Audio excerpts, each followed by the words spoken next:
Ana. So may istorya ko.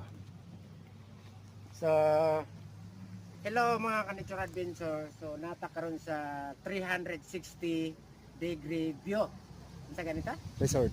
Resort. Nadre karon sa ano sa may Marilog. Marilog District, Davao City. Di ba sakop gyapon sa Davao, no? Opo. So tanawan ninyo guys ang atong view. Napakaganda, napaka overlooking, napakabundok talaga. Pansin po ninyo guys, yung mga bundok po natin ay para bagang ginuhit lang. Napaka-perfect. Di ba? So ito na guys.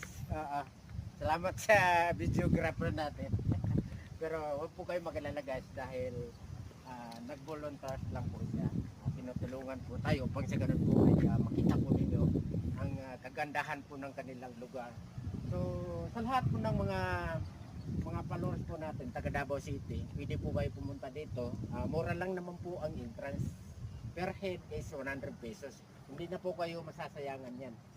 Kasi itong lugar po nila ay parabagang isang paraiso na talagang mawawala po ang stress po ninyo pag nandun po kayo sa pinaka taas po ng kanilang lugar, napakahangin. Pansin po ninyo guys, tignan po ninyo mga punong kahoy ay talagang gumagalaw talaga ang mga dahon sapagkat malakas pong hangin dito sa itaas. So gusto po sana natin magpalipad ng drone kaso lang medyo may kalakasan pong hangin, so medyo may kaba. So wag po natin isakripisyo. Sayang din naman, di ba? So yan guys, punta muna tayo doon sa baba. Pwede niyo muna i-stop sa suit. Basta mag-vlog ka ni ka, mura kag buang